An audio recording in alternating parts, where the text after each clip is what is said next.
लातीनी अमेरिकी मुल्क पराग्वे ने इसराइल में अपना सफारतखाना जेरूशलम से वापस तेल अवीव मुंतकिल कर दिया है। पराग्वे ने सिर्फ 3.5 माह कबल अपना सफारतखाना जेरूशलम मुंतकिल किया था। पराग्वे के इस इक़दाम पर इसराइल ने सख्त नाराजगी का इजहार किया है। इसराइली वज़ीर आज़म नेतन्याहू ने इसके जवाब में पराग्वे में इसराइली सफारतखाना बंद करने का हुक्म दिया है।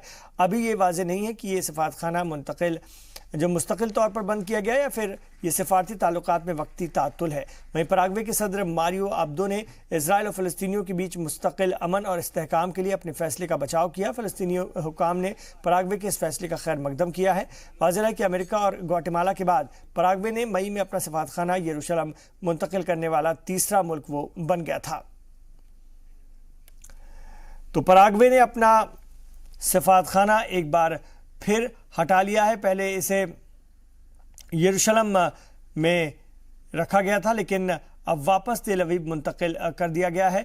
पराग्वे ने सिर्फ 3.5 माह कबल ही अपना सफारतखाना यरूशलम में मुंतकिल किया था। पराग्वे के इस इक़दाम पर इसराइल ने सख्त नाराज़गी का इजहार किया है। इसराइली वज़ीर आज़म नेतन्याहू ने इसके जवाब में पराग्वे में इसराइली सफारतखाना बंद करने का हुक्म दिया है। अभी ये वाज़ेह नहीं है कि ये सफारतखाना मुस्तकिल तौर पर बंद किया गया है या फिर ये सिफारती ताल्लुकात में एक वक्ती तातुल है। इस वक्त हमारे साथ डॉक्टर मोहम्मद सोहराब साहब जुड़ गए फ़ोन लाइन पर, जो कि एक्सपर्ट हैं मिडिल ईस्ट के मामलों के। भाई उनसे बात करते हैं। सर, पराग्वे ने अपना सफारतखाना यरूशलम से फिर तेल अवीव मुंतकिल कर दिया है। इसराइल के लिए ये क्या पैगाम है? जरा सवाल एक बार और फिर से दोहराएंगे प्लीज। जी, पराग्वे ने अपना जो सफारतखाना जेरूशलम से तेल अवीव मुंतकिल किया है, ये इजराइल के लिए क्या पैगाम है? देखिए, यूरोपियन यूनियन का दौरा किया था अभी इजरायली प्राइम मिनिस्टर ने, और यूरोपियन यूनियन ने, यूरोप के कुछ ममालिक नहीं, यूरोपियन यूनियन नहीं, यूरोप के कुछ ममालिक ने ये वाज़ेह कर दिया कि उन लोगों के पास जो फॉर्मूला है वो 2 स्टेट सॉल्यूशन का है, जो जाहिर सी बात है इजराइल नहीं चाहता है। ठीक है ना? तो वो उस दौरे में उन लोगों ने ये बात क्लियर कर दिया कि हम लोग अमेरिकन दबाव में नहीं आएंगे और अमेरिकन पॉलिसी को हम लोग नहीं फॉलो करेंगे फिलिस्तीनियंस के मसले पर। तो ये इजराइल के लिए एक वाज़ेह पैगाम है कि ठीक है, अमेरिका उसके साथ है, इसका मतलब नहीं कि दुनिया उसके साथ हो जाएगी, या कम से कम तमाम मगरबी दुनिया उसके साथ हो जाएगी। ये वाज़ेह प्रोग्राम है, और ये मैं समझता हूँ कि नेतन्याहू के लिए बहुत बड़ा एक झटका बना जाएगा अखलाकी तौर पर, मोरल तौर पर, है ना?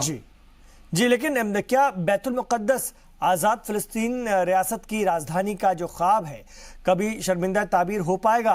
आप क्या देखते हैं मुस्तकबिल? मुस्तकबिल के मामलात जो होता है वो हाल के हालात से तय होता है। आज जो मायूसी की जो फिजा है, नाउमीदी की जो फिजा है, उसके अगर तनाजुर में देखा जाए तो ये लगता है कि नहीं होगा। लेकिन मेरा मानना ये है कि तारीख की कुछ बुनियादी चीजें होती हैं जिसको आप पलट नहीं सकते हैं। आज अमेरिका की अगर पुष्पनाही इजराइल को खत्म हो जाए तो इजराइल वहां से खुद से भाग लेगा। वहां के यहूदी जो है ये 70 साल के दौरान अपने लेजिटिमेसी नहीं हासिल कर सके वहां के अवाम और वहां के खित्ते के ममालिक से। तो कोई भी ममालिक बाहरी दबाव में और बाहरी ताउन के बुनियाद पर हमेशा के लिए सरवाइव नहीं कर सकता है। इजराइल को अगर वहां सरवाइव करना है तो इजराइल के जो उस खित्ते के जो अवाम है, उस खित्ते के जो ममालिक हैं, उससे अपने मामलात को ज्यादा से ज्यादा तय करना होगा।